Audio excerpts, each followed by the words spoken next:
श्रद्धा से सत्संग सुने। सत सही सतगुरुदेव की जय। बंदी छोड़ कबीर परमेश्वर जी की जय। बंदी छोड़ गरीबदास जी महाराज जी की जय। स्वामी रामदेवानंद जी गुरु महाराज जी की जय हो।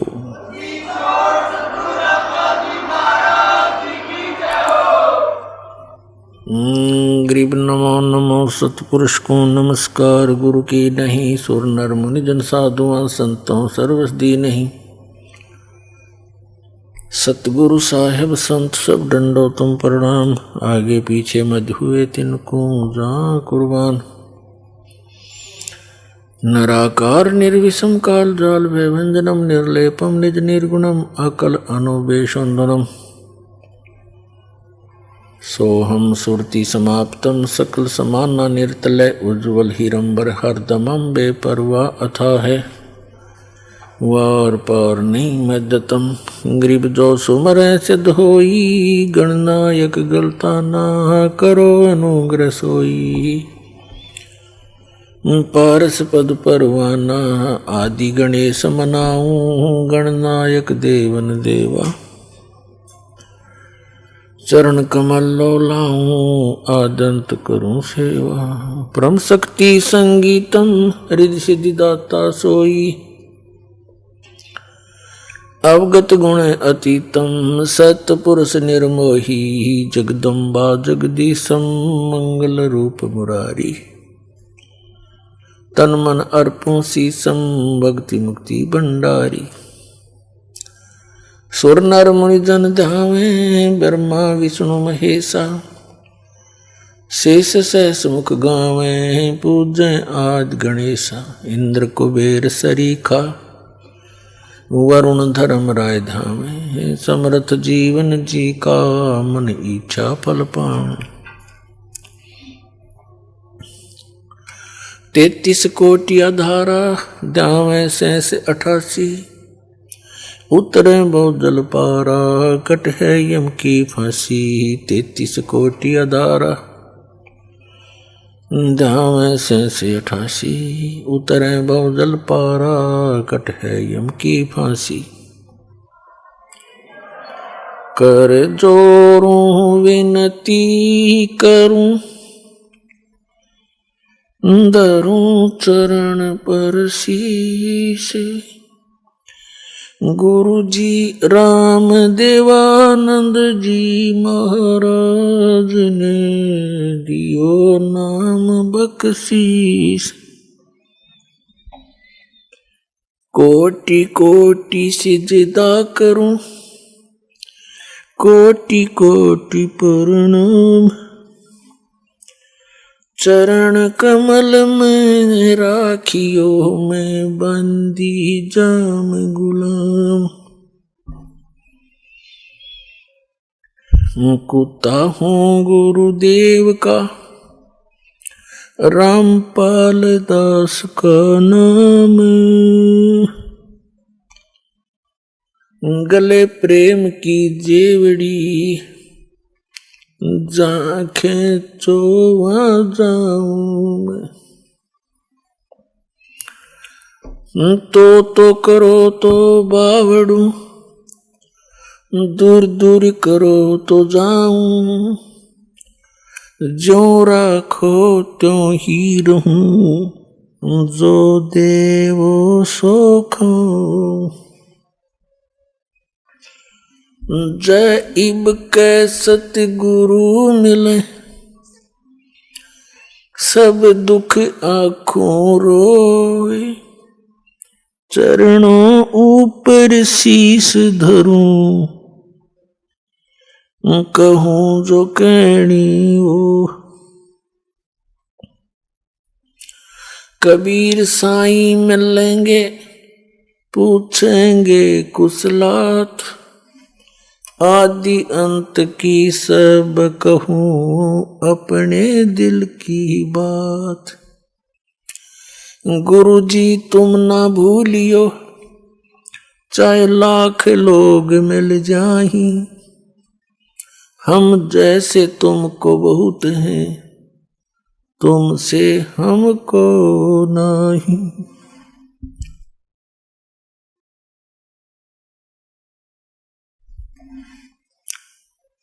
तुमरे विसारे क्या बने, मैं किसकी शरण में जाऊं। शिव ब्रंच मुनि नारदा, तिनके हृदय न समाऊं। अब गुण किए तो बहुत किए, करत न मानी हार। बावे बंदा बख्श दियो, बावे गर्दन उतार। अब गुण मेरे बाप जी बख्शो गरीब नवाज। जो मैं पूत कुपूत हूँ, बोर पिता को लाज। मैं अपराधी जन्म का, नक्सिक बरे विकार। तुम दाता दुख भंजना, मेरी करो संभार। सूरत करो मम साइया, हम हैं बवजल माही। आप ही बह जाओगे, जो तुम न पकड़ोगे बाई।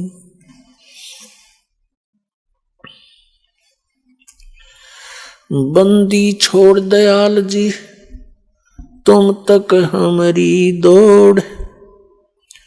जैसे काग जहाज का, अब सूझत ओहर ने ठोर। परम पिता परमात्मा पूर्ण ब्रह्म सारी सृष्टि के रचनहार कबीर परमेश्वर जी, ये हम सभी आत्माओं के जनक हैं। हम सभी जीव जितने भी इस काल के लोक में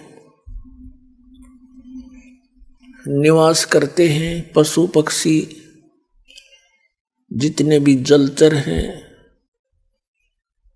और मानव हैं, देव हैं, ये सभी आत्माएं उस परम अक्षर ब्रह्म उस कबीर भगवान की है।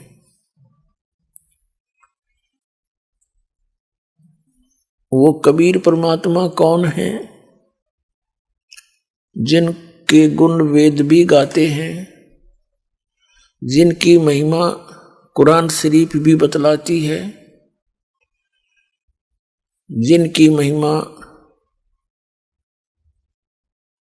प्रत्यक्ष दृष्टा संतों ने भी की हुई है। वो कौन है?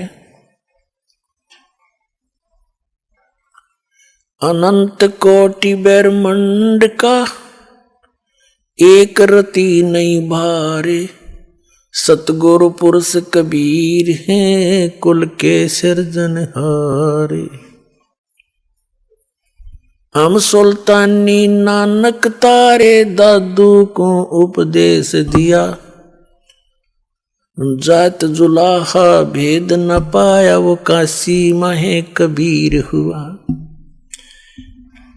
जुलाहा कबीर, दानक कबीर, ये परम अक्षर ब्रह्म है। पुण्यात्मा, हम परमात्मा की परिभाषा का कैक है भी नहीं समझ सके आज तक, जब तक ये तत्व ज्ञान हमें प्राप्त नहीं हुआ था। हमें ये तत्व ज्ञान हीन संत ऋषि महर्षि आचार्य शंकराचार्य जो भी भगवान की सतिथि बताते, हम सहर्ष स्वीकार कर लेते थे। पुण्यात्माओं के आंखों में आंसू आते थे भगवान की चर्चा सुनकर, लेकिन वो काल की महिमा सुनाया करते थे और नाम भगवान लेते थे। आत्मा अपने पिता से जब से बिछुड़ी है, ये महाकष्ट उठा रही है। अभी पुण्यात्माओं, आप इस ज्ञान से पूर्ण रूप से परिचित नहीं हुए हो, जिसमें आपकी बुद्धि इतनी मैच्योर हो जाएगी कि आप प्रत्येक संकेत को समझने लग जाओगे, तब आप परमात्मा को अच्छी तरह जान जाओगे। अभी तो आप ऐसी स्थिति में हैं जैसे कोई बालक उठा कर किसी पेन को और कहता है पिताजी ये क्या है, तो पिताजी कहता है कि बेटा ये पेन है। वो कहता है पिताजी कहता पेन है, या दादाजी जो भी जिससे वो पूछ रहा है, फिर कहता वो फिर बताता है ये पेन है। तो वो कहता कहता उसको रख के और चला जाता है। उसकी बुद्धि इतनी मैच्योर नहीं हुई है, इतनी विकसित नहीं हुई है, पिताजी ये बता क्या रहा है।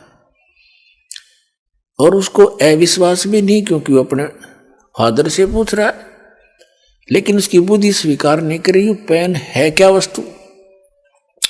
और जब वो थोड़ा सा बड़ा हो जाता है, फिर उसको कहते हैं बेटा या बेटी, वो पेन ला उठा करके दौड़ा जाता है और पेन उठा के ला देता है, फिर नहीं पूछता ये क्या है।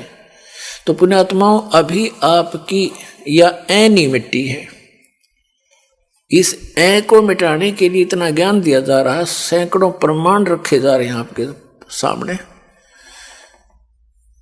एक दिन आपकी या मिट जाएगी, क्योंकि ज्ञान से ही मिटेगी। वो क्या है, जैसे हम कहते हैं परमात्मा कबीर साहब है, आप सभी स्वीकार करते हो क्योंकि प्रमाण गणे दे दिए। फिर हम बताते हैं कि ये लोक यहां रहने का नहीं है, और ये परिवार जिसको आप मानते हो आपका नहीं है। ये परमात्मा के बच्चे आपके संस्कारवश जुड़े हुए हैं, और जो संपत्ति, जो घर, मकान, कोठी, बंगले तुम बनाए बैठे हो, ये आपके नहीं है। लेकिन आप अस्वीकार भी नहीं करते। दास बोल रहा है क्योंकि आप मेरे शब्द के बच्चे हो, जिसे नाद के कहते हैं, और आपको ये अविश्वास भी नहीं है कि गुरुजी गलत कह रहे हैं।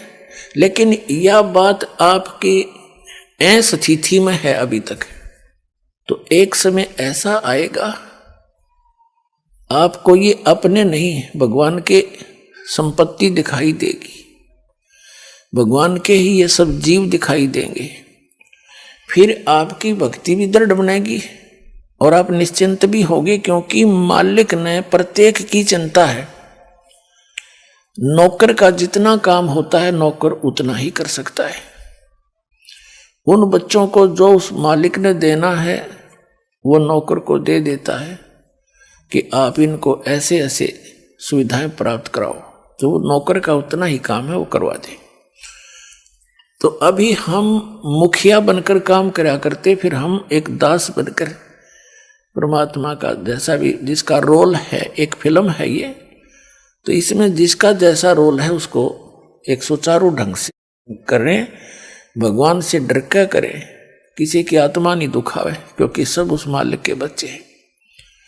और इस मन पापी ने डांटे, जरा सा क्रोध होकर मन माने यू घर में कड़े मचवा दे 1 मिनट में, उसको ज्ञान से और परमात्मा के भय से उसको कंट्रोल करें। तो अब दास तो आपको बता रहा है कि आप यहां बहुत कष्ट उठा रहे हो, और आप इस बात से को सुन अवश्य लेते हो, लेकिन ये समझ में नहीं आता कि कष्ट कैसे उठा रहे हैं। कोई समझता है कि मैं बीमार हूं इसलिए कष्ट है मुझे, नहीं। यहां जो मूल कष्ट है जन्म और मरण का, ये भारी रोग है। उसके बाद 84 लाख योनियों में, पशु पक्षियों के शरीरों में पुण्यात्माओं कैर टूट रहा प्राणी पे। अब आप मनुष्य हो और मानव शरीर में ही आप ज्ञान ग्रहण कर सकते हो, और मानव शरीर में परमात्मा ने इतनी सुविधा भी दी है आपको कि आप अपने मकान झोंपड़ी डाल सको, गर्मी सर्दी से बचने के लिए पतले मोटे कपड़े की व्यवस्था कर सको।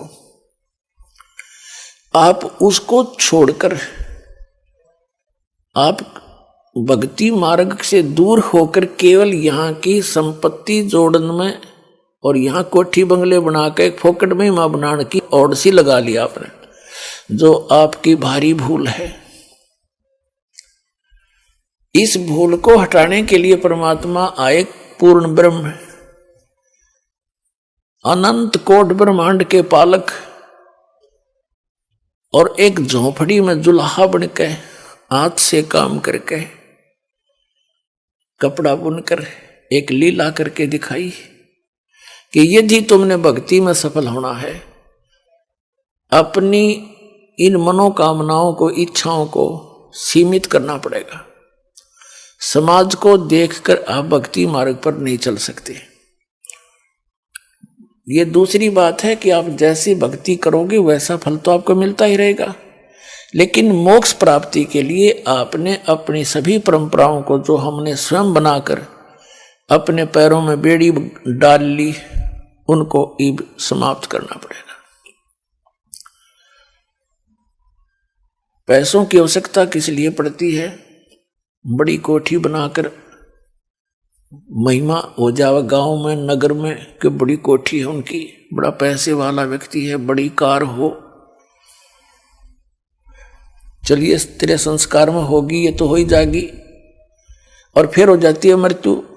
कोठी वाले की मृत्यु हो जाती है, कुत्ता बनकर उसी गली में बाहर बैठता है कीचड़ में, गर्मी और सर्दी में, ऊपर से वर्षा हो रही है, वो ठिठुर रहा है कोठी वाला बाहर बैठकर कोठी में। कोई अन्य ही प्राणी जो परमात्मा के बच्चे हैं वो भी निवास कर रहे हैं। कुछ दिनों में उनकी भी टिकट कटेगी, वो भी बाहर बैठेंगे गली में जो भक्ति नहीं करते। तो ये जो दुर्गति और भविष्य में होने वाले कष्ट आपका हरदम चित्त में रहने लग जाएंगे, फिर आप भक्ति कर सकते हो। ये जो दास आपको बता रहा है, क्योंकि सत्संग जो है एक ऐसा सामूहिक शिक्षा स्थल है जिसमें पहली कक्षा के बच्चों के लिए भी कुछ ज्ञान बताया जाता है, दूसरी के भी, तीसरी के भी, मैट्रिक वालों को, 10वीं कक्षा वालों को, बीए वालों को, एमए वालों को, यानी अंतिम पढ़ाई वालों को भी हिंट दिए जाते हैं। सामूहिक सत्संग के अंदर सबको ज्ञान दिया जाता है और आपको बताया जा रहा है कि आप यहाँ के वासी नहीं हो,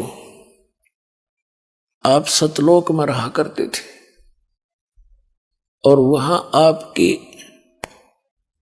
मृत्यु नहीं होती थी, वृद्ध अवस्था नहीं थी, कोई रोग शरीर में नहीं था। आज कोई वृद्ध अवस्था नहीं चाहता और सबकी होगी। पहले मर गया वो दूसरी बात है, और फिर बुढ़ापा भी, वृद्ध अवस्था भी होगी और मृत्यु भी डेफिनेट, और हम फिर भी आंख नीचे बैठे यहां पर। तो अभी तक तो हमें इसका विकल्प नहीं था, अब परमात्मा ने विकल्प बता दिया कि जब तक इस शरीर में रहो, वो आपका मकान जो भी सीमित सा बनाकर रखो, ज्यादा बड़े की आवश्यकता नहीं। जैसा भी आपके संस्कार में कोई बड़ा भी बन गया है तो कोई प्रॉब्लम नहीं है। यानी लोग दिखावा होड़ नहीं करे, एक दूसरे ने देख कर रीस नहीं करे इन बकवादों की। कोई विवाह करता है लड़की का, उसमें लोग दिखावा पता नहीं कितना ड्रामा करता है, पॉइंट बाजे बजवाता, ये बकवाद है सारी।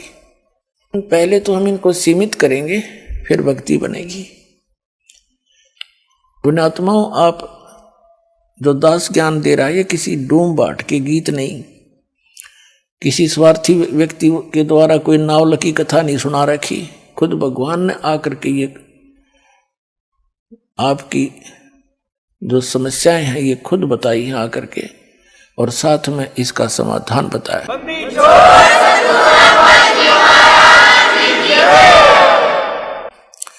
और आप जी ने बहुत दिन हो गए यहाँ कष्ट उठाते ने। अब परमात्मा कबीर जी आपके पिता हैं, सभी हम सब के, और आपके दुख को देखकर वो स्वयं दुखी रहते हैं। आपने गलती अवश्य कर दी, और जैसे एक सेब खराब हो जाती है, सेब विक्रेता को वो सेब बहुत प्यारी होती है, उसको पता है कितनी कीमती है, लेकिन खराब होने के बाद उसके पास कोई विकल्प नहीं है, उसको बाहर फेंकना ही पड़ता है। तो पुण्यात्माओं, हम उस सतलोक में रहने के लायक रहे नहीं थे, इसलिए परमात्मा ने हमें बाहर फेंकना पड़ा। कि ये औरों को खराब ना करते हैं। तो अब वो कितने दयालु हैं कि शायद इनकी बुद्धि ठिकाने आ गई हो, इतने कष्ट उठा करके अब मान जा मैं अब भी सीने का लगाकर सतलोक ले जाऊंगा अपने बच्चों को, वहां कभी दुख नहीं होगा, कभी मृत्यु नहीं होगी। तो इसके लिए बताते हैं यहां जो परमात्मा स्वयं आए थे, एक झोपड़ी में रहा करते, घास फूस की छात बना के, लकड़ों के टांग के, और उसमें 120 वर्ष रहे और सारी सृष्टि का पालन करते थे। वो सारी सृष्टि के पालक हमें ये दिखाने के लिए कि यदि तुमने मोक्ष चाहिए, ये बकवाद छोड़नी पड़ेगी, समाज को नहीं देखना होगा, एक दास बनकर रहना होगा। वैसे तो भक्ति के लिए चाहे सेठ भी है, भक्ति वो भी कर सकता है, जैसे धर्मदास जी थे, लेकिन मर्यादा के अंदर रहकर ही भक्ति की उन्होंने। तो वो परमात्मा हमें इसलिए दिखाने आते हैं कि भाई तुम ऐसे विश्वास करके देखो जैसे परमात्मा ने एक रोल किया। एक बिल्कुल निर्धन व्यक्ति हैंड टू माउथ कपड़ा, जैसे रेजा कपड़ा बनाया करते थे, कपड़ा बन गया, बेच दिया। बेचना नहीं, कमाई उसकी जो मेहनताना मिलता था उसका, और जो मेहनताना उनको मिला उसमें से एक परिवार का भी पोषण किया। परिवार कैसा था परमात्मा कबीर जी का? उनकी कोई पत्नी नहीं थी, उनके कोई माता पिता नहीं थे, उनके कोई बालक नहीं थे,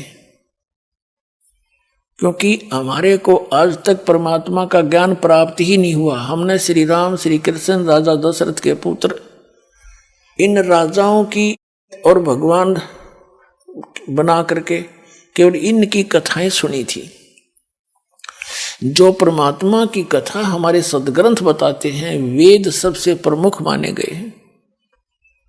तो जो भगवान लीला करता है, जो उसके गुण हैं, वो वेदों में वर्णित है, और वो वेदों में वर्णित जो लीलाएं हैं वो केवल कबीर देव ने, कबीर साहब काशी वाले धानक जुलाए ने कर रखी है। इस विश्व में किसी महापुरुष की ऐसी लीला नहीं जो वेदों से मिलती हो। तो कबीर परमात्मा है, पूर्ण ब्रह्म है, सत्य पुरुष है। तो ये परमात्मा को परमात्मा सिद्ध करने के लिए इतने प्रमाण आपके समक्ष बताए जाते हैं। तो उस परमात्मा ने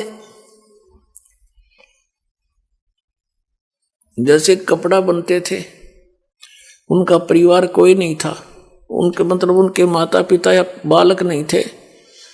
नीरू नीमा नाम के एक मुसलमान निसंतान थे, पति पत्नी, और कबीर परमात्मा यानी पूर्ण ब्रह्म सत्य पुरुष सतलोक से आकर काशी शहर में लहर तारा नामक एक तालाब के ऊपर, तालाब के अंदर कमल के फूल के ऊपर एक शिशु रूप धारण करके विराजमान हुए थे। नीरू नीमा प्रतिदिन उस सरोवर में स्नान करने के लिए जाते थे। गर्मियों का मौसम था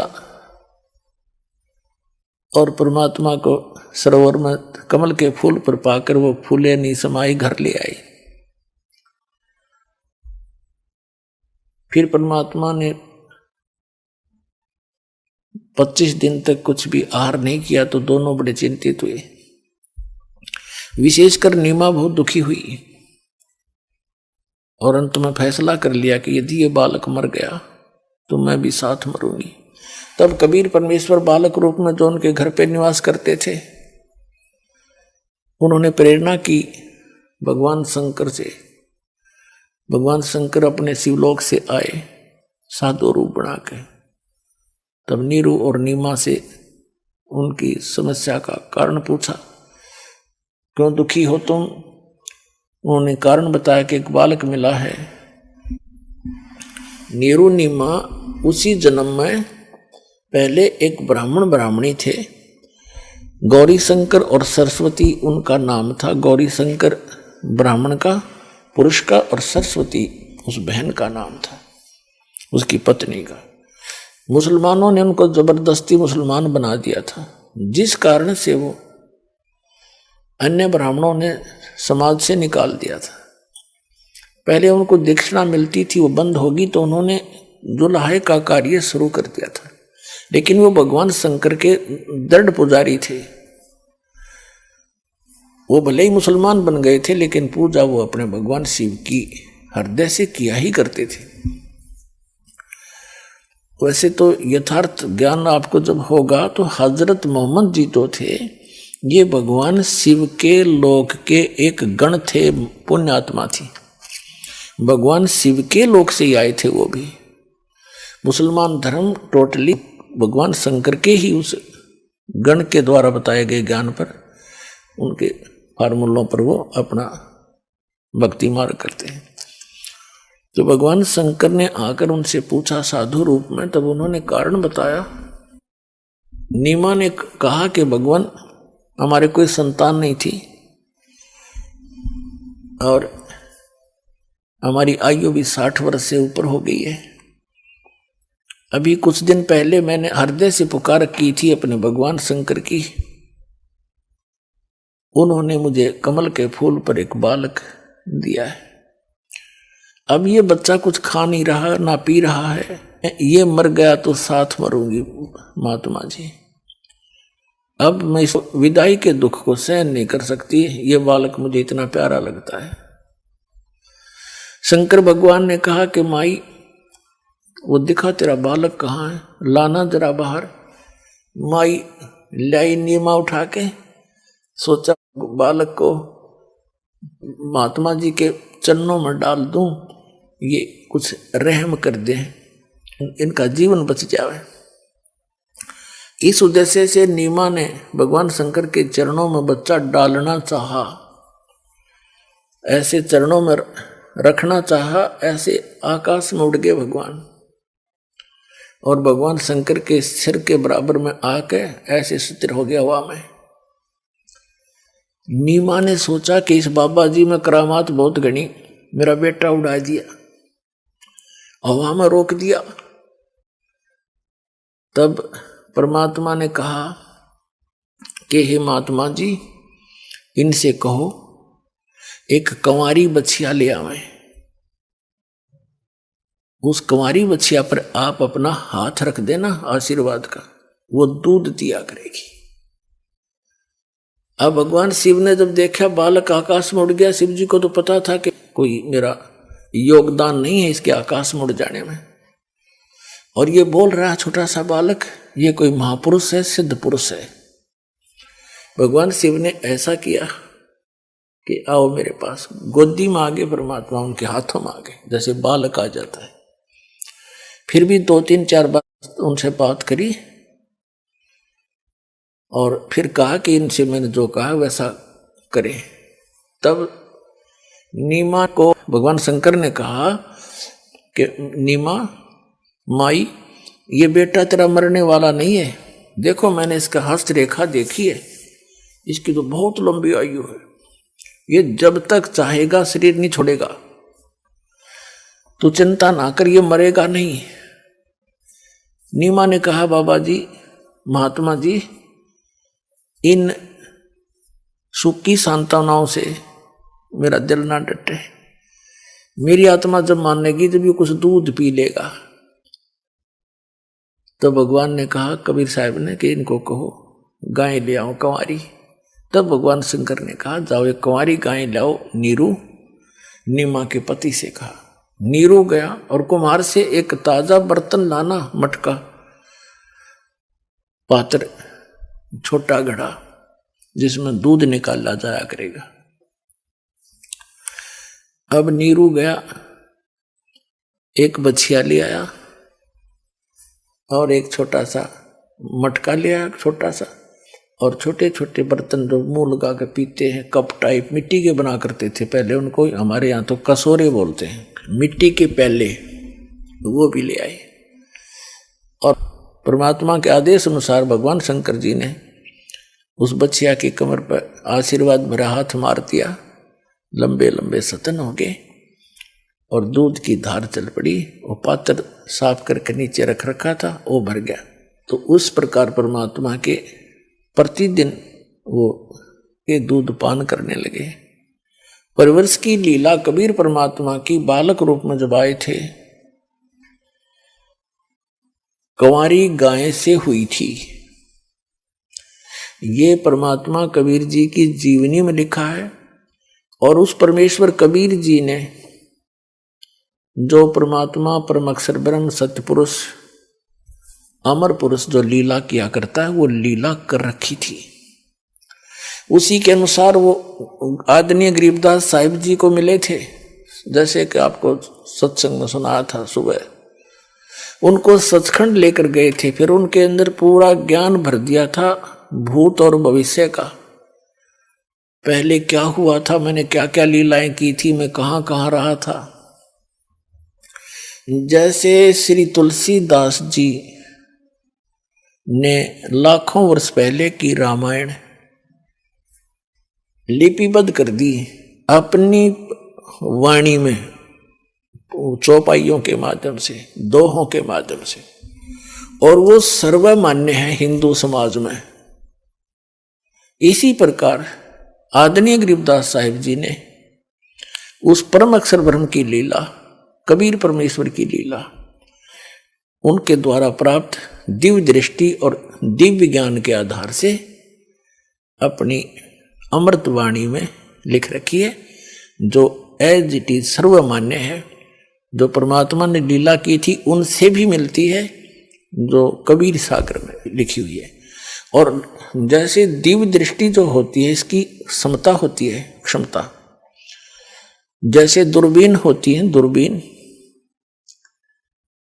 उनकी क्षमता होती है, एक तो 1 किलोमीटर तक का दिखा दे, एक मनमाने आसमान में सैकड़ों किलोमीटर तक या दूर तक का देख सकती है।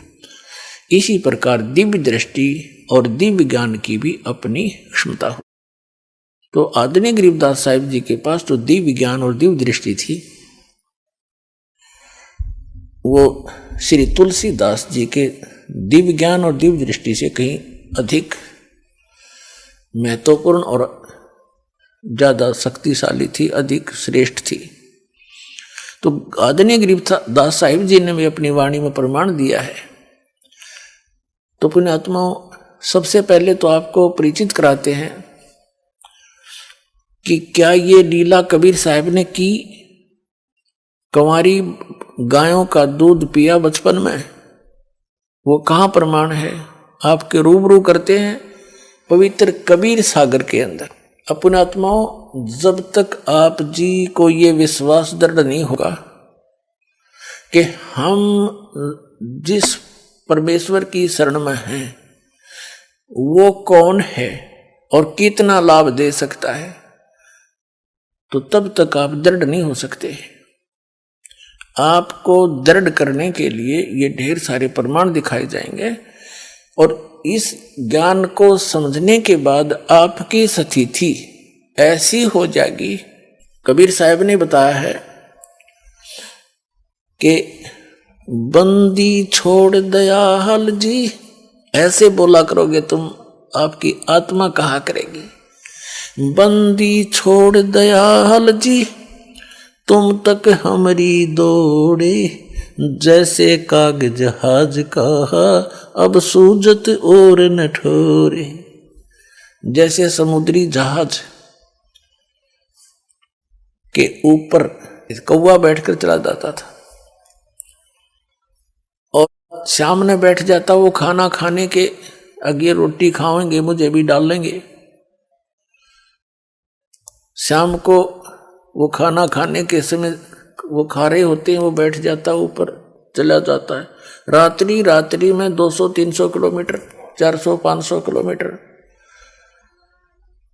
जहाज चला जाता है। और पुराने समय में क्या होता था कि ये दिशा सूचक कई बार जो सही दिशा नहीं बता रहे होते थे, उसका कारण ये होता था कि समुद्र में कई चुंबकीय चट्टानें होती हैं, जिस कारण से वो दिशा सूचक चुंबक डिस्टर्ब हो जाता था।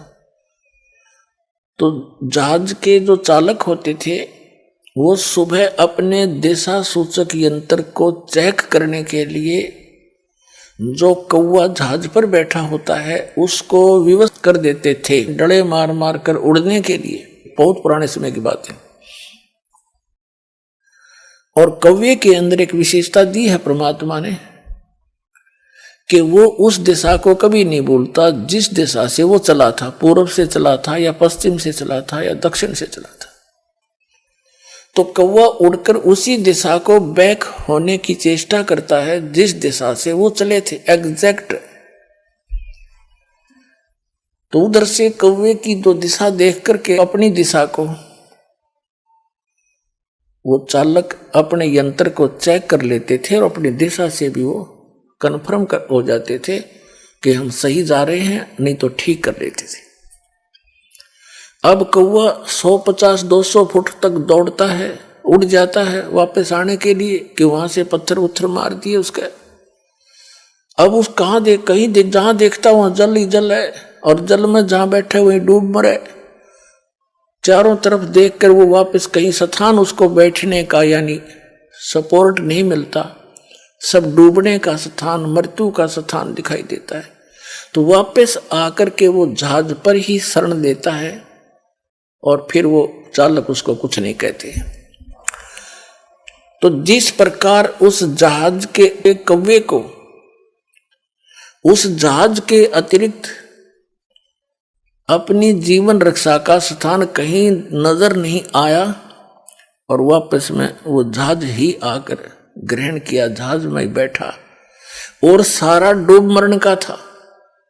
तो परमात्मा कबीर जी कहते हैं जिस समय आप जी को मेरी पहचान हो जाएगी उस समय आपकी आत्मा ये पुकार करेगी, बंदी छोड़ दयाल जी तुम तक हमारी दौड़े, जैसे काग जहाज का अब सूजत और न ठोरे।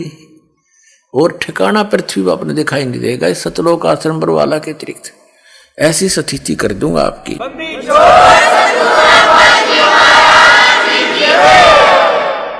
अब आपको प्रमाणित करते हैं कि 600 वर्ष पहले भगवान आए थे, अपने पिता आए थे और हम अपने पिता को पहचान नहीं सके और हम इन काल के अवतारों को अपने मालिक मान के इनके लिपटे रहे। ये आप दुखी, ये आप जन्म मृत्यु के अंदर। तो जब ये स्वयं ही जन्म मृत्यु के अंदर हैं तो हमारी रक्षा क्या करेंगे? तो ये ज्ञान नहीं था हमें, तो ये ज्ञान अब परमात्मा ने कंप्लीट दिया अपने को। अब आपको दिखाते हैं कि 600 वर्ष पहले जब अपने पिता आए थे और जो उनका विरोध कर रहे थे वो भी उन्हीं के बच्चे थे, ब्राह्मण थे, काजी मुल्ला थे, आचार्य शंकराचार्य थे। ये भी उसी परमात्मा के बालक हैं। उनके अभिमान का नशा हो रहा था और एक संस्कृत भाषा जानकर विद्वान पाक रहे थे। परमात्मा के साथ इतनी बदतमीजियां की हमने, उनको तो शर्म आई होगी, पर अब लज्जा हमें बहुत आती है कि हमने के जुल्म किए।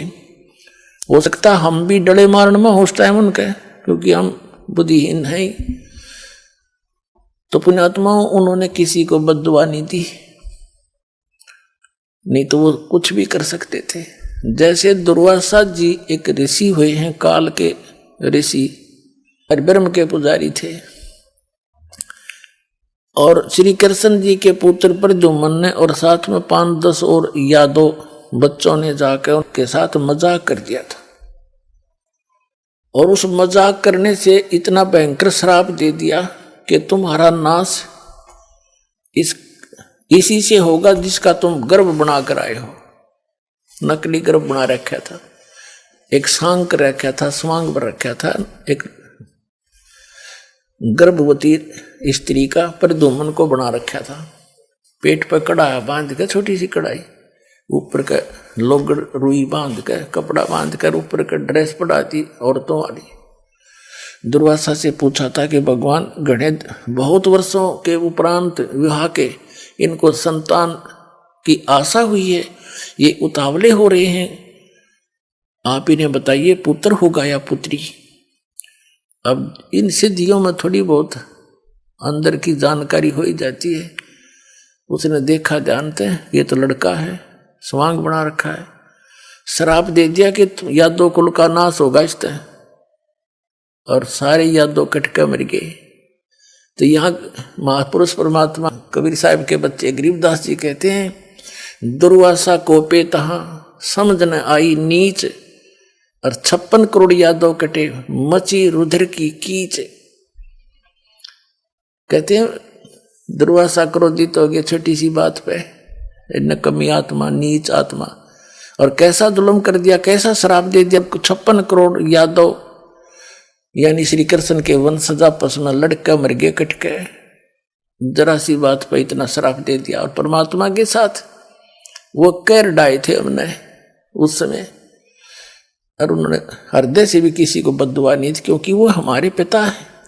वो किसको श्राप दें और किसको मारें, किसको बचाएं? बचा तो सकते हैं पर वो मार नहीं सकते। हमने सबसे पहले परमात्मा को पहचानना है कि हु इज गॉड, और भगवान को पहचानने के बाद फिर संशय खत्म हो जाएंगे। फिर तो हम आंखें बंद करके उस मार्ग पर चलेंगे।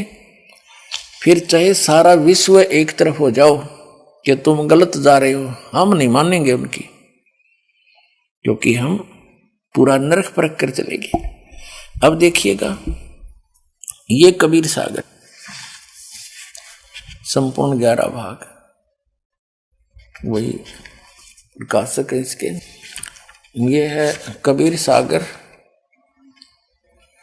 ज्ञान सागर खंड, प्रथम खंड कबीरपंथी भारत पथिक स्वामी युगलानंद विहारी द्वारा पुरस्कृत। मुद्रक एवं प्रकाशक हैं खेमरा श्री कृष्ण दास, अध्यक्ष श्री वेंकटेश्वर प्रेस, खेमरा श्री कृष्ण दास मार्ग, मुंबई। इसके 74 पृष्ठ पर 74 पे इसमें लिखा, सुन, ये ज्ञान सागर है। सुन जुल्हा मन भयो आनंदा, जिमी चकोर पायो निश्चंदा। जुलाहा वो नीरू, ले सुत चले हर्ष मन कीना, तासों पुनः अस बोल ही दीना। आगे बताया है, सुत काशी को ले चले लोग देखण तय आवे, अन्न पानी बख्शे नहीं जुल्हा शोक मनावे। तब जुल्हा मन कीन तिवाना, रामानंद सौ कही उत्पाना। मैं सुत पायो बड़ा गुणवंता, कारण कौन बखे नहीं संता। रामानंद ध्यान तब धारा, जुल्हा सो तब अस वचन उचारा। पूर्व जन्म ते ब्राह्मण जाति, हरि सेवा की नी बलवाती। कुछ तुम सेवा हरि की चूका, ताते भयो तेरा जुल्ह को रूपा। जुल्हा बन गया तुम। और प्रीति प्रभु गए तो लीनी, ताते उद्धान में सुत तो दीना। अब ये नूरी है, नीरू नहीं, मिसप्रिंट कर रखा, नीरू वचन। हे प्रभु जस की नोतस पायो, रामानंद जी के पास इन्होंने पुण्यात्माओं, जैसे आपको दिन में सत्संग सुनाया था कि काल ने कहा था परमात्मा से कि 12 पंथ करूं मैं साजा, नाम तुम्हारा ले करूं आवाजा। 12 पंथ नाम जो ले ही, सो मेरे मुख आन समोई। काल ने कहा था कि कबीर नाम तय, आपके जाने के बाद कबीर नाम से 12 नकली पंथ चलाऊंगा कबीर पंथियां के, और अनेक पंथ चलाऊं उस न्यारे, जैसे राधा स्वामी, धन धन सदगुरु, जय गुरुदेव, और ये दोनों दाड़े, ये सारे निरंकारी निरंकुरी, ये सारे उसी अन्य पंथों में से हैं। तो उसमें क्या कहा था कि उन 12 पंथों में जो कबीर पंथ में आएंगे, वो जैसे जिनसे वो पंथ चले हैं, जैसे गरीबदास जी हैं, ये तो पुण्यात्मा थे, लेकिन आगे उसके अनुयायी जो थे वो उस ज्ञान से परिचित न होने से अपने ही मते पर अड़े रहे। ऐसे ही अन्य संतों की समझो। तो उन्होंने जो कबीर पंथी थे, गरीबदास जी से पहले जो 11 पंथी थे, 11 पंथों के मुखिया थे, वो समझ नहीं सके भगवान को, और उन्होंने परमात्मा की इस वाणी में कुछ उनके आने वाले अनुयायियों ने उसमें अपनी बुद्धि अनुसार कुछ परिवर्तन कर दिया। जैसे आप जी को दास ने कथा सुनाई अभी कि परमात्मा जब बालक रूप में आए थे तो 25 दिन कुछ खाया पिया नहीं। उस समय प्रेरणा करी थी शिव भगवान से, वो शिव मंडल से आए, क्योंकि ये 3 लोक के ये यहाँ के प्रबंधक हैं, लेकिन ये देते हैं वर्कडन, जैसा कर्म किया वैसा ही फल मिलेगा। और ये सब कर रहे हैं उस परमात्मा के ही आदेश से, क्योंकि गीता अध्याय नंबर 15 के श्लोक नंबर 16-17 में स्पष्ट किया है, 3 पुरुष बताए हैं, सरपुरुष, अक्षर पुरुष। ये तो इनके अंतर्गत जितने प्राणी हैं वो भी नाशवान और ये भी नाशवान। उत्तम पुरुष है तो अन्य 17वें श्लोक में कहा, 15वें अध्याय में। और परमात्मा अति उदारत है, ये लोग चर्यम आविश्य विवर्ती अवैश्वर है, जो तीनों लोगों प्रवेश करके सबका धारण पोषण करता है, वो है सबका मालिक। जैसे संसार रूपी उल्टे लटके हुए वृक्ष की जो मूल हैं वो सबका पूरे वृक्ष की धारण पोषण करता है, तो मूल रूप सारे संसार की जड़ पूर्ण परमात्मा कबीर जी हैं, वो परम अक्षर कर्म है। तो सबका जैसा यथा उनका आवश्यकता है उनको देने वाला संस्कार बस वही है, लेकिन ये प्रबंधक हैं यहाँ के। आपको पवित्र बाइबल में भी प्रमाणित किया था कि यही 3 जो देवता है फरिश्ते, यही पूरे अपने आत्मा तो वही है परमात्मा की, ये सबको संभालते हैं। तो शिव आए थे शिवपुरी से, तो गरीबदास मात जी के माध्यम से कबीर परमात्मा ने कहा था कि मैं अपनी वाणी का पुनः प्रकाश कराऊंगा। तब तक काल कबीर पंथ में घुस के काल के दूत और अपनी बुद्धि अनुसार कबीर सागर में कुछ परिवर्तन भी कर देंगे, और तो भी उसकी पुनरावृत्ति, उसकी अक्षी पूर्ति गरीबदास जी द्वारा पुनः यथार्थ ज्ञान प्रकट करवा के परमात्मा ने कराई थी। और उनके बाद क्योंकि गरीबदास जी के द्वारा भी परमात्मा ने निर्णायक ज्ञान नहीं दिया, उसमें भी ऐसे कोड वर्डों में दे रखा जो इस दास ने ही समझा है या गरीबदास ने समझा था, वो बताया नहीं किसी को। तो गरीबदास महाराज जी की जो वाणी है वो भी इस दास के ही समझ में आई है, इसी कबीर भगवान की कृपा से। तो उसको अब जो सारा कुछ अज्ञान हटाना था, अब इस दास के माध्यम से ही करवाना था भगवान ने।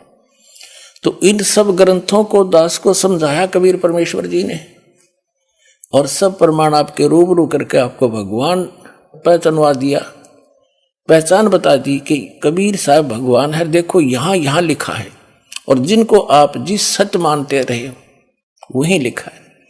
तो इससे हमें ये आसानी से समझ में आ जाएगा।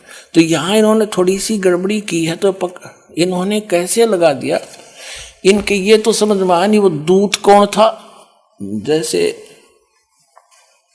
परमात्मा ने भी बोला था कि आप तो भगवान के दूत हैं, तो इस कारण से नीरू नीमा ने वो सुन लिया था कि बच्चा बोल रहा था ये भगवान का दूत आया है। परमात्मा तो जानी जान थे कि शिव जी हैं, लेकिन वो बताना नहीं चाहते थे, ना वो अपना भेद देना चाहते थे। तो उन्होंने कबीर पंथियों ने ये सोचा कि कोई पूछेगा वो कौन था बाबा जी, संत दिखाओ तुम कैसी बात करते हो।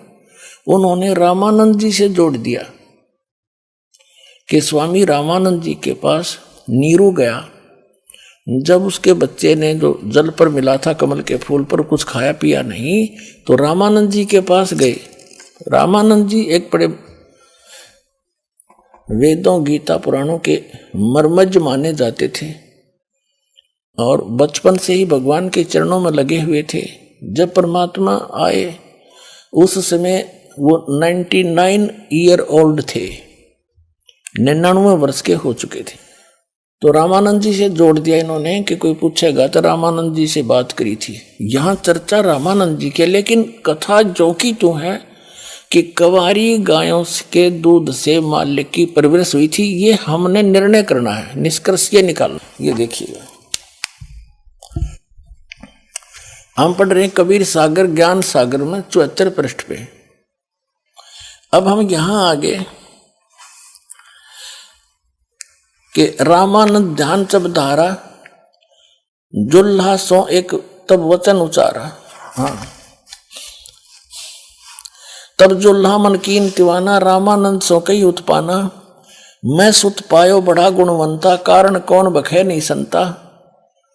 कि मुझे एक बहुत गुणवंत बच्चा मिला है, सुंदर अच्छा, लेकिन वो खा पी नहीं रहा है, संत जी क्या कारण है। रामानंद ध्यान तब धारा, जुल्हा सो तब वचन उचारा। पूर्व जन्म ते ब्राह्मण जाति, हरि सेवा की नहीं भली भांति। कुछ तव सेवा हरि की चूका, ताते भयो जुल्हा का रूपा। प्रीति प्रभु गए तोर लीनी, ताते उद्यान में सुतो दीना लीना।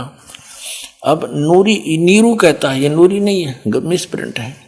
हे प्रभु जस की नो तस पायो, आर्त यानी संकट निवारण के अर्थ हो, आतुर आर्त हो तो दर्शन आयो।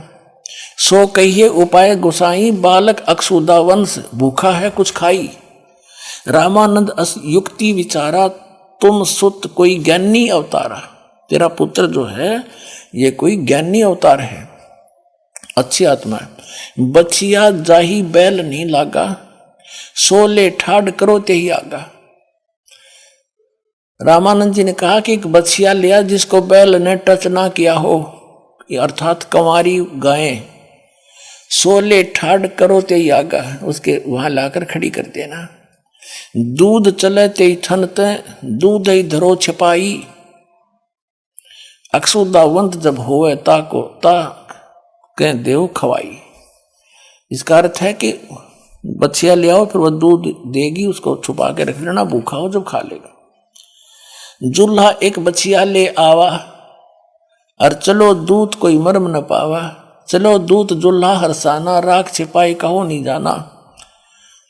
सुन, ये तो आगे है।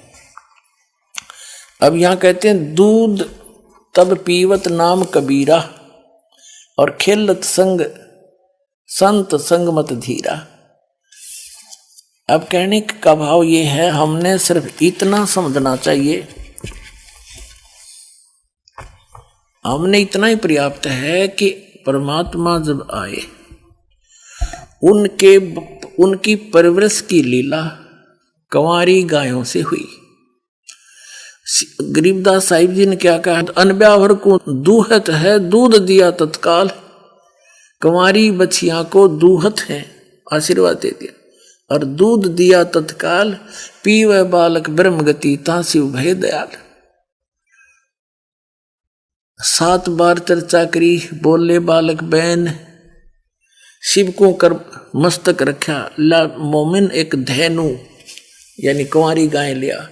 तो हमने ये निष्कर्ष देखना है, क्योंकि सबसे ज्यादा ऑथेंटिक हमारे ये 2 ग्रंथ हैं, 3। एक तो पवित्र वेद, पवित्र हिंदू धर्म के जो पुण्यात्माएं हैं उनके लिए वेद, पवित्र 4 वेद, पवित्र 18 पुराण, पवित्र श्रीमद् भगवत गीता, ये एक अमर ग्रंथ समझ लो हमारे। इनमें जो लिखा हो भगवान की लीला लिखी है पवित्र वेदों में और पवित्र श्रीमद् भगवत गीता में, एक जैसा ज्ञान है, मिलता जुलता। पवित्र पुराण जो है वो अन्य ऋषि महर्षियों के अपने अनुभव हैं, वो यदि वेदों से नहीं मिलते हैं तो वो कच्चे ही कच्चे हैं, वो कंप्लीट नहीं है, उनके सतर का ज्ञान है।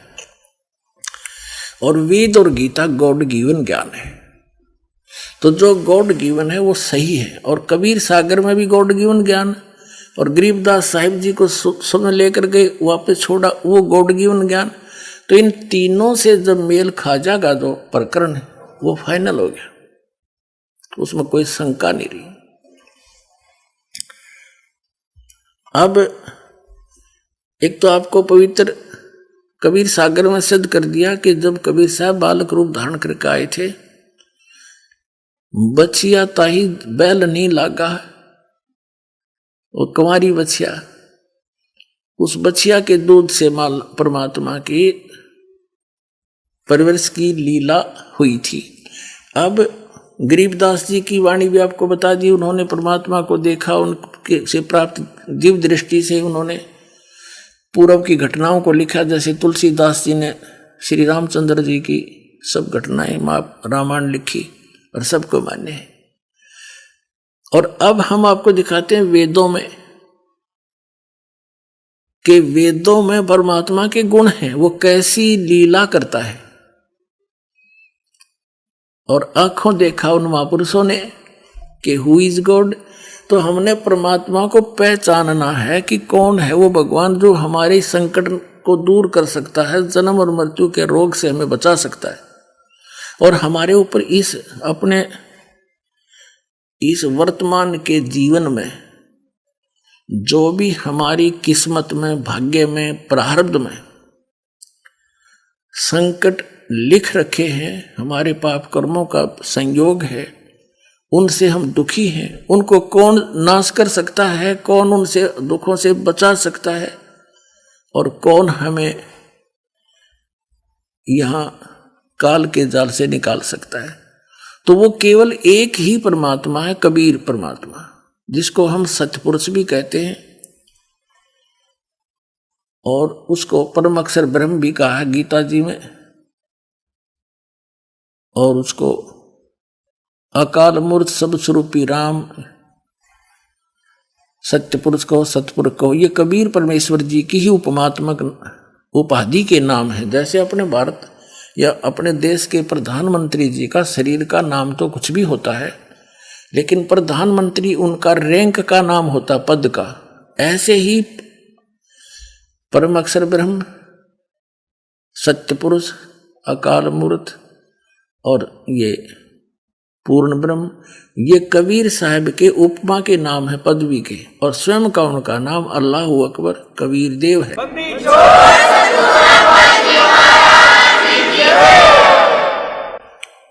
अब आपको दिखाते हैं पवित्र वेदों में, पवित्र वेद परमात्मा की महिमा का गुणगान करते हैं। और कबीर परमेश्वर जी ने 600 वर्ष पहले कहा था, वेद मेरा भेद है, मैं ना मिलूं वेदन के माही, और जौन वेद से मैं मिलूं वो वेद जानते नहीं।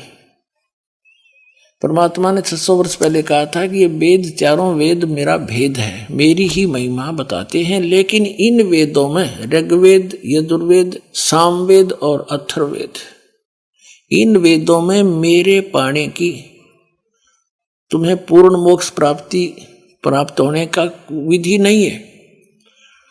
तो इसलिए इन वेदों में वर्णित विधि से मेरी प्राप्ति नहीं हो सकती, लेकिन वेद गुणगान मेरा ही कर रहे हैं। तो पुण्यात्मा हु इज गॉड अब पता लग जाएगा। देखो, ये ऋग्वेद है, मंडल 9 और 10 इकट्ठा ही अनुवादित है। ये कहां से छपा है? सार्वदेशी कार्य प्रतिनिधि सभा, महर्षि दयानंद भवन, रामलीला मैदान, नई दिल्ली। और ये इसके अनुवादक हैं, मुद्रक हैं Prince offset printers 1510 Pataudi house, Daryaganj, नई दिल्ली से। पुण्यात्माओं, एक सबसे बड़ी आश्चर्य की बात है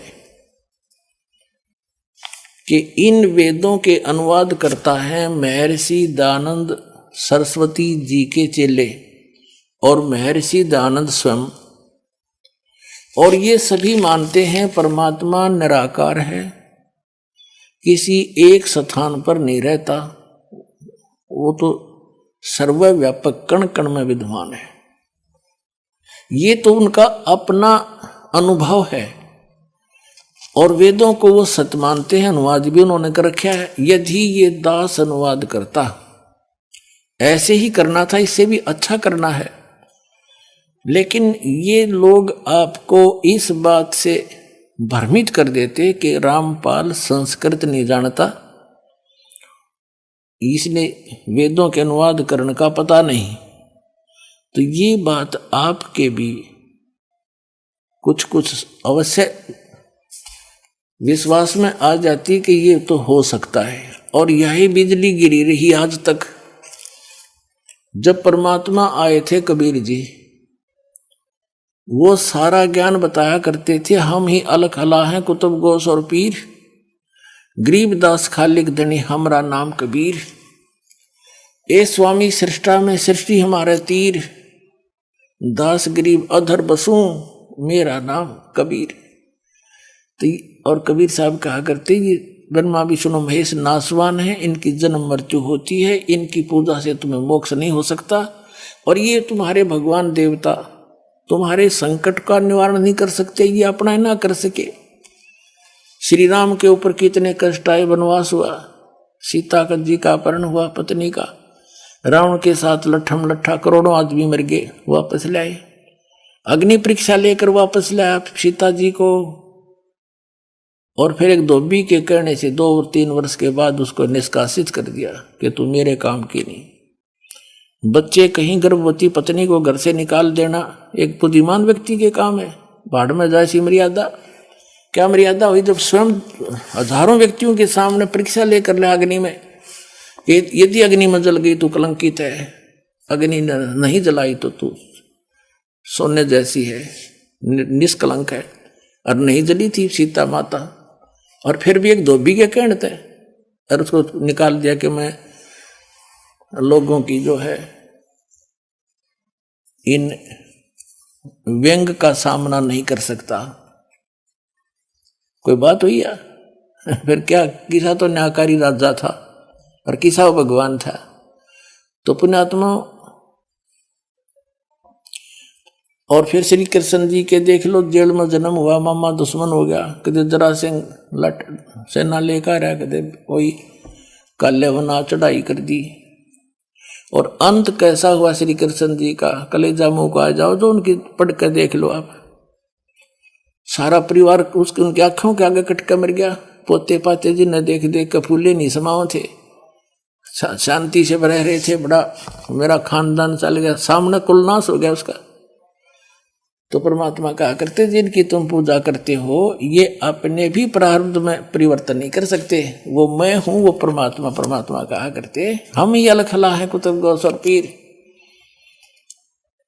ये सृष्टि सरसता में हम, सृष्टि हमारे तीर, दास गरीब ऊपर रहता हूं, अदर बसूं ऊपर ऊर्ध्व स्थान पर, मेरा नाम कबीर, अवगत सत कबीर। तो उस समय इन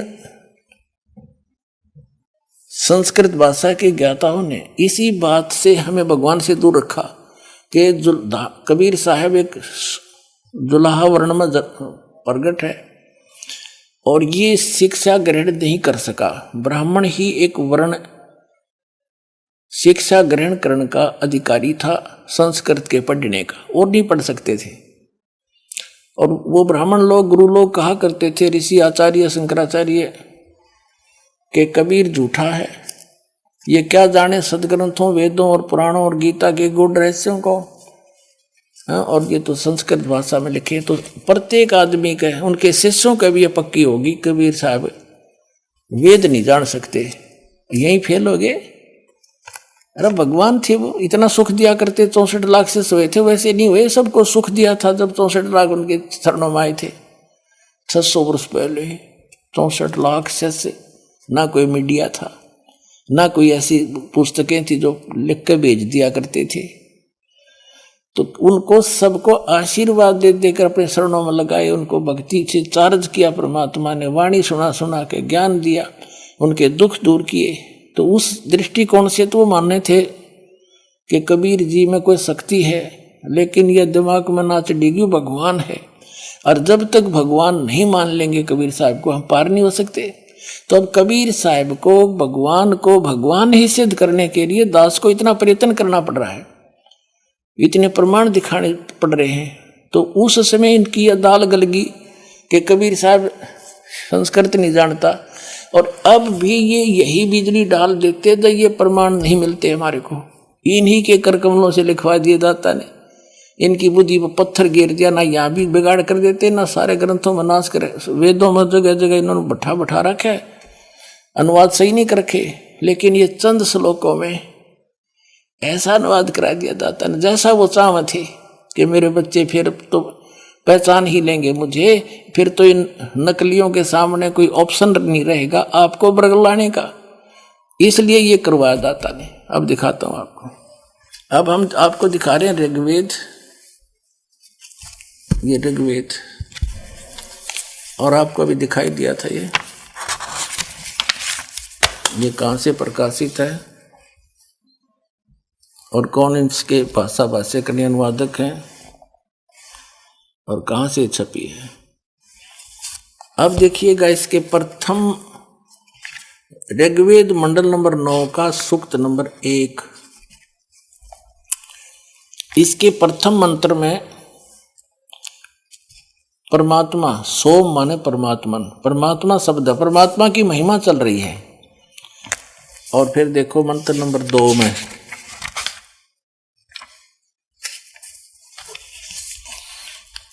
मंत्र नंबर 2 में ऋग्वेद मंडल नंबर 9 सूक्त 1 मंत्र 2 में हे परमात्मन आप, ठीक है। तीसरे में भी हे परमात्मन, चौथे में भी हे परमात्मन, पांचवें में भी हे परमात्मन, यही, और इसके छठे में भी हे परमात्मन। अब सातवें में इनका याद आ गया, अरे परमात्मा तो हमने निराकार बता रखा है, तो सारा परमात्मा की और आगे साकार सिद्ध हो रहा है। तो यहां उन्होंने पुरुष लिखना शुरू कर दिया 7वें में, और फिर 8वें में उस पुरुष को यहां ना लिखा, उस परमात्मा को यहां लिखना था। उस परमात्मा को उग्र गतियां प्रेरणा करती है, यानी और भासमान शरीर को वह पुरुष प्राप्त होता है। पुरुष माने परमात्मा। अब पुण्यात्माओं, ये इतना अड़ंगा अड़ा दिया इन लोगों ने, अज्ञान कर दिया, आपके हृदय में भर दिया अज्ञान ठोक ठोक के। और हजारों वर्षों से हम ये लोक वेद नावल सा पढ़ते आ रहे थे। अब उस पुराने रंग को हटाने के लिए पहले तो रेग मारा कर पेंटर, और फिर ओरिजिनल पेंट करता है। तो पहले दास चाहता है कि आपके हृदय में जो अविश्वास भरा हुआ है कि कबीर भगवान नहीं हो सकता, और जिनको आप में ऋषि मान्या करते, जिन ग्रंथों को आप सही मानते थे, उन्हीं में से दिखाना पड़ेगा कि पुरुष माने क्या है, ये क्या मानते हैं। पुरुष माने तो सीधा ही है परमात्मा होता है। जैसे गीता जी अध्याय नंबर 15 के श्लोक 16 और 17 में 3 पुरुष हैं, एक सर पुरुष यानी सर भगवान, एक अक्षर पुरुष अक्षर भगवान, और तीसरा उनसे अन्य है उत्तम पुरुष, पुरुष कहो ब्रह्म कहो। लेकिन यहां पुरुष माने पूर्ण परमात्मा की तरफ संकेत है। एक यजुर्वेद है, और इसी आर्य समाज के प्रवर्तक महर्षि दानंद जी का ही अनुवादित है ये।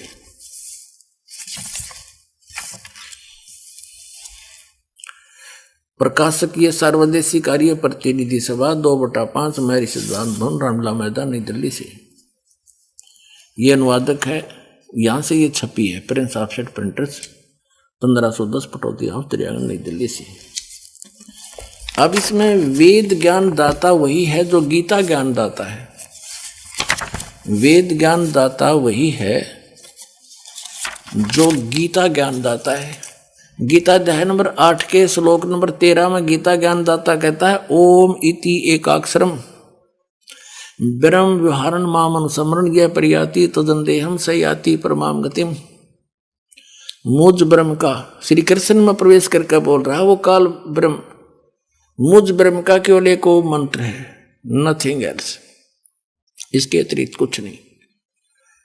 उच्चारण करके सिमरण करता हुआ यह प्रियाति तदन देहम, जो शरीर छोड़कर जाता है, शरीर छोड़कर जाते हुए इसका सिमरण करता हुआ जाता है। सयाति परमाम गति, वो ओम से मिलने वाली जो परम गति है, ब्रह्मलोक प्राप्ति होती है ओम से, उसको प्राप्त होता है। गीता अध्याय नंबर 8 के श्लोक नंबर 16 में कहा कि ब्रह्मलोक गए हुए प्राणी भी वापस जन्म मृत्यु में आते हैं।